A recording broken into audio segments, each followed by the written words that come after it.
Hello, everyone, and welcome back to True Crime Guru. I just want to thank you all for your continued support. And if you are not aware, I have made the decision to start uploading content on a bi weekly basis. I would like to continue to upload an episode every week, but between life and a full time job, that has just become a little difficult. And I want to make sure that I'm giving you guys quality content, and more importantly, that I am giving these cases the justice that they deserve. And I feel like I can better do that right now on a bi weekly basis. So, just to make sure that you don't miss out on any of this content, go ahead and subscribe if you have not already, and turn on notifications.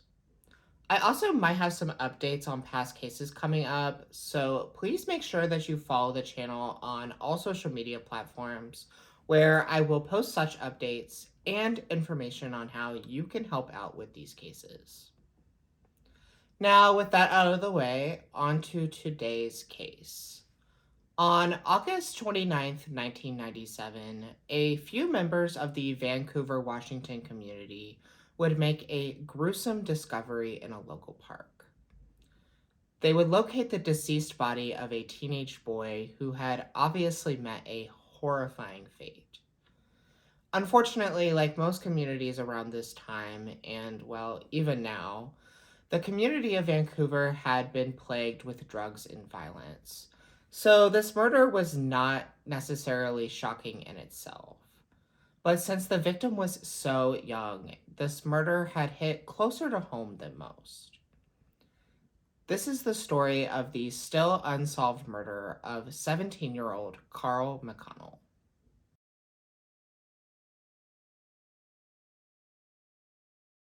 The Pacific Northwest has become a major hotspot in recent years. I've noticed a lot of people moving to or talk about moving to places like Seattle and Portland. And that's no surprise. These are wonderful places to live. Carle McConnell would call the Pacific Northwest home his whole life.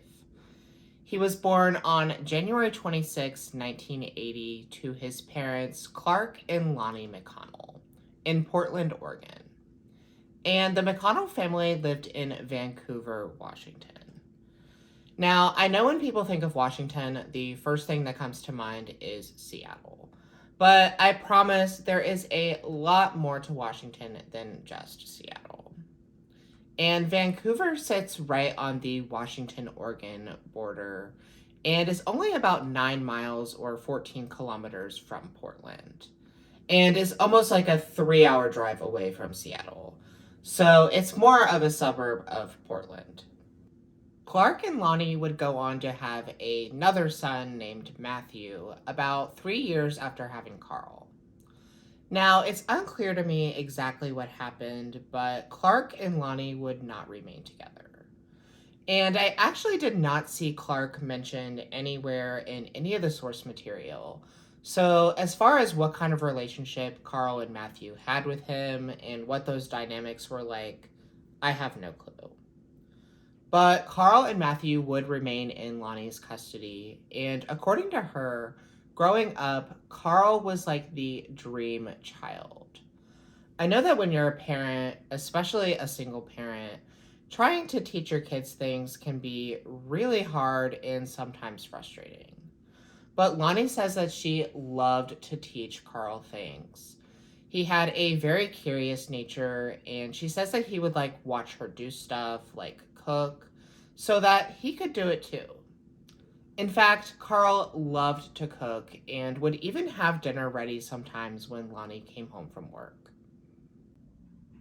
Carl also excelled academically, which is no surprise considering that he loved to learn. From the time that he was in elementary school, Carl earned really good grades and was even considered to be gifted, which is not an easy title to earn. I don't know about you guys, but when I was in school, the gifted kids weren't like nerds or geeks like you would think. They were actually like the cool kids that everyone wanted to be like. And I know Matthew definitely wanted to be like his big brother. Carl was extremely athletic. He played everything from baseball to basketball to soccer, and even things like skiing and bowling. Not exactly sure how he had the time to be a top tier student and athlete, so all the props to him for that. Matthew told KPTV in 2023 that he wanted to do everything just as good as his big brother Carl, which is how most little brothers are with their big brothers. Carl was also quite the go-getter. Carl's class was planning on taking a school trip to Washington, D.C. And I'm sure many of you can relate to this. My school did this, and many schools do eventually take the big DC trip at some point. And usually it costs a fair amount of money. And looking back now, I kind of feel bad for the kids who couldn't afford to go. It seems kind of unfair, but I guess that's kind of like a different conversation. Anyways, Carl really wanted to go on this trip, and from the time that he was like 12, he ran a newspaper route. And just like everything else he did, Carl excelled at this. In 1994, when Carl was 14, he was actually named the Carrier of the Month by the local newspaper, The Columbian. In the article, it mentions that Carl was really attentive and personable with his customers, and that one of them even made him like treats and stuff every Easter. On top of this, Carl also mowed lawns and had even propositioned a local furniture store owner to pass out flyers for him for $5 an hour, which was a lot of money back then, considering that the minimum wage today is still like 7 something an hour. With all of this, Carl was able to save enough money to go on the big DC trip. Carle McConnell seemed to have a lot going for him. He was an excellent student, athlete, and an extremely hard worker. But around age 15, Lonnie started to notice some changes in Carl. His grades were slipping, he was cutting class, and started hanging out with a different group of friends. He also started to have some run-ins with the law for things like shoplifting and marijuana possession. Lonnie had also gotten remarried at some point to a man named Mike, and in October of 1995, there had been some kind of incident between Mike and Carl that led Carl to threaten him with a pocket knife, which would land him some time in a juvenile detention center. Now, some of this behavior could just be written off as teenage rebellion. But Lonnie started to become really concerned when she started to notice some physical changes in Carl as well. His skin had started breaking out, and not in like the normal way that teenager skin breaks out. She also started to notice some extreme weight loss and that Carl's eyes were often glassy. Lonnie was concerned that Carl had started using some kind of substance. But when she would confront him about this, she was often met with adamant denials. She would eventually take him to a local hospital for a drug test, which would come back positive for methamphetamine. Being a parent in this kind of situation is something that I couldn't even imagine. But Lonnie was really determined to do everything she could to help get Carl back on track. She even tried to get Carl set up in a beyond scared straight kind of situation with the local authorities. And if you don't know what I mean by that, she was essentially trying to have Carl incarcerated for a couple days so that he could see where the consequences of his actions could lead him, and essentially scare him into changing his ways. But Lonnie was told that there just wasn't any kind of funding for something like that. So instead, she was able to get him into a really good treatment program that lasted about a month. Lonnie says that once Carl had completed the program, he was showing a lot of signs of improvement. But the problem that most people who are struggling with substance use disorder run into once they are on the path to getting clean are these so-called friends of theirs that are still using. These friendships don't just magically go away once you're sober, And a lot of times they will intentionally or unintentionally try to lure you back into that lifestyle. These relationships can be really hard to break away from, but Carl was really trying. If they were to stop by, he would tell Lonnie to tell them that he wasn't home and was constantly complaining about being bothered by these so called friends. Carl found himself in a place where he was really trying to move on and get better, but these demons just kept following him. He would be expelled from the traditional public schools and sent to an alternative school. And if you aren't familiar with that concept, a lot of school districts will have an alternative school for the more troubled kids that were expelled from regular school. But he would ultimately be kicked out of the alternative school as well at the end of the 1995-1996 school year. However, the principal of that school would tell the Columbian in 1997 that Carl would still stop by and see how he was doing, even after he was no longer attending classes there. I have to give all the credit in the world to Lonnie because she really did everything in her power as a parent to get help for her son. And she would eventually even have to roll out the tough love act, telling Carl that he could no longer stay in the house unless he changed his ways. So, around the time of August of 1997, Carl was just kind of couch surfing between friends, but was said to be doing better. The principal I mentioned a minute ago said that Carl spoke of cleaning up and getting a job, and Lonnie said that the last time she saw Carl, he was looking healthy and was even talking about getting back into classes.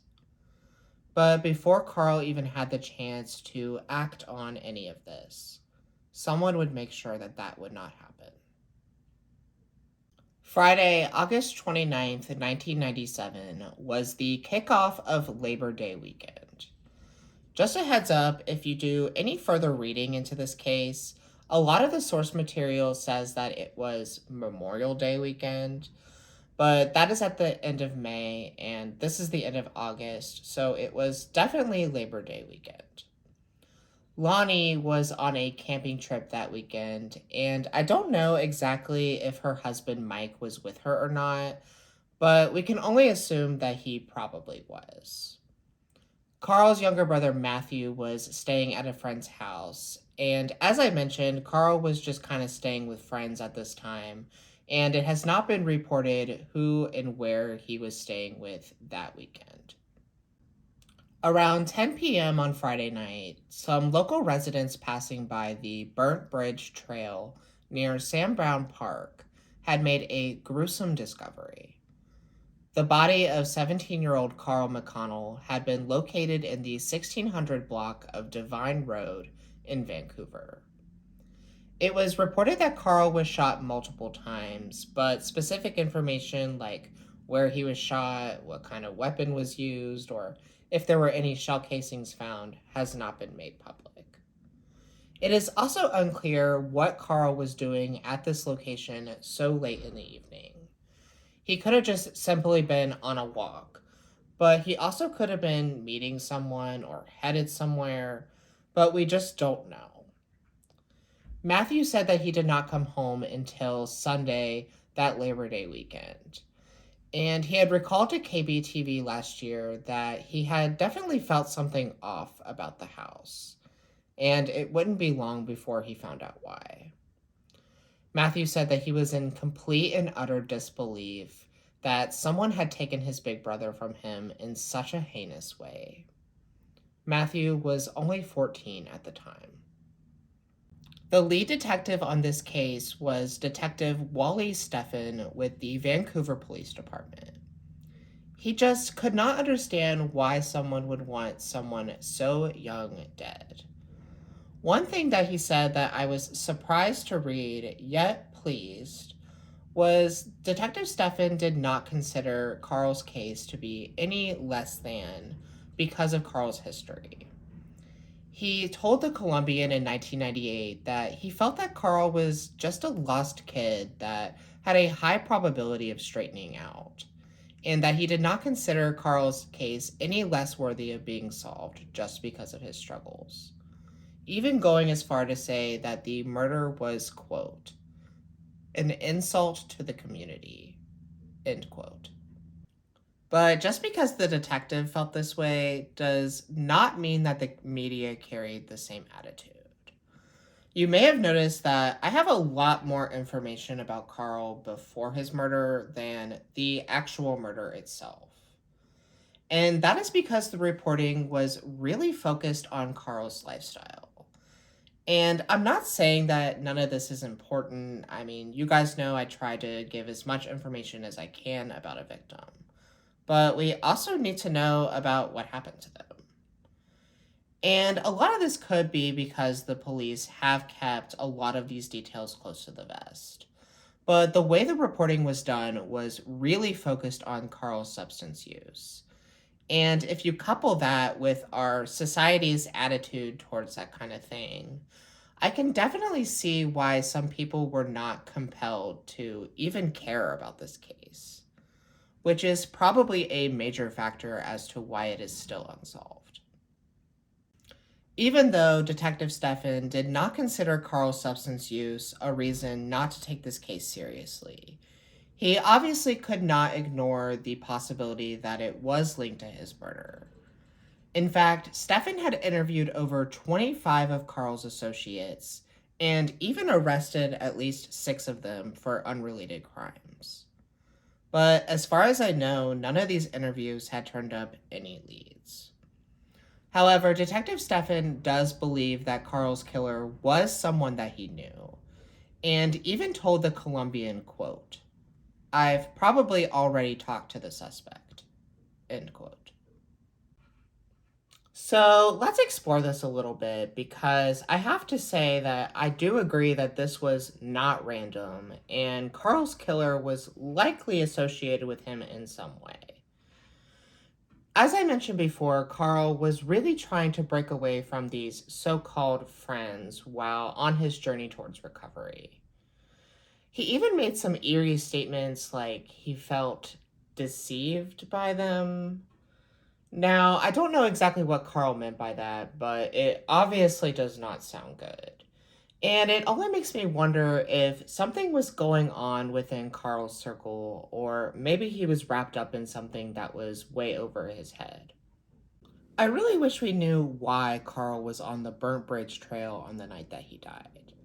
Like I said before, it is very possible that he was on his way to meet someone. But if that is the case, then who and why? Another thought that I had was the possibility of Carl being set up.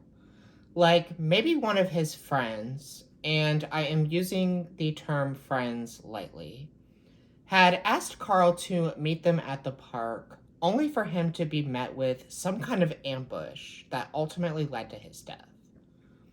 Matthew has said that he's heard various stories over the years, but he did not go into any details, leaving me to believe that these stories likely circulated through Carl's circle of associates.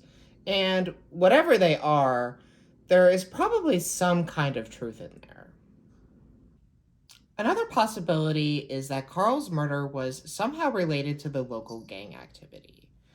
And I'm not saying that if this is the case, that does not mean that Carl did not know his killer. He may not have just considered the killer a quote unquote friend. However, detectives have made public statements that they do not believe that Carl's murder was related to gang activity. But Detective Wally Stefan interviewed over 25 of Carl's associates. And with the increase of gang activity in the area, I find it really hard to believe that none of these 25 people were not somehow or some way related to the gang activity. And the fact that Detective Stefan did not draw up any leads from any of these interviews kind of further solidifies this theory. After all, people that are related to the gang and drug scene are not likely to come forward with information. And that is usually because of either their own criminal activity or fear of retaliation. And some of these people who were being interviewed in relation to Carl's murder were being arrested. So that would even further create hesitation for some of these people to be more forthcoming with information. I also found an article in the Columbian from September of 1998. And in this article, it was reported that between September of 1997 and July of 1998, there were 25 reported shooting incidents in the Vancouver area. And as I was reading through the details of these incidents, a lot of them were described as being gang related, which only further makes me wonder why Carl's murder was written off so quickly as not being gang related. I completely understand the detectives thinking that the killer was one of Carl's associates, and I agree.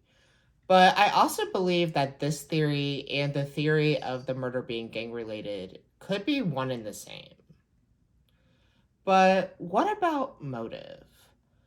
In situations like this, the possibilities are pretty endless. The motive could have been anywhere from robbery to retaliation, or to even make a statement of some kind. It's honestly hard to say, but I do believe that the truth lies somewhere in the people that were interviewed immediately after the crime. With that being said, I definitely believe that someone knows something about the murder of Carle McConnell on August 29th, 1997. I know I say this a lot, but that is because it is almost always true when it comes to cases this old. And that is that whoever killed Carl likely found themselves incarcerated at some point in the nearly 27 years since this crime took place, maybe even more than once. And with that, they likely told someone about the murder. A lot of years have passed, and in that time, a lot of these people that were associated with Carl have likely found themselves in better places than they were back then, which would make now the perfect time to come forward and bring closure to Carl's family. Lonnie did tell KPTV that she has recently gotten in contact with some of Carl's associates from back then, and they have started talking, which is an amazing thing, and it gives me hope that we might get answers about what happened to Carl sooner than we think. I believe that had he been given the chance, Carle McConnell would have gone on to do great things. He was clearly motivated to do better and was showing signs of that. Lonnie had read through some of Carl's journals shortly after his death, and he often wrote about getting his life back on track. But someone made sure that that would not happen. And I will continue to remain hopeful that someone will be brought to justice and Carle McConnell's family can finally receive closure. If you have any information about the murder of 17-year-old Carle McConnell in Vancouver, Washington on August 29th, 1997, please reach out to the current detective on Carl's case, Sergeant Zachary Ripp, with the Vancouver Police Department at 360-831-6667. You can also submit a tip to the Crime Stoppers of Oregon, who are offering a reward for information at crimestoppersoforegon.com. Thank you everyone for watching, and I really hope you enjoyed this video. I will be back in 2 weeks with a new video and case. To make sure that you don't miss out on any new content, please make sure that you subscribe and turn on notifications. I am also very open to case suggestions, so please don't hesitate to reach out to me on Facebook, Instagram, or Twitter, or you can email your suggestion to truecrimeguruchannel@gmail.com. Thank you, everyone, and please stay safe.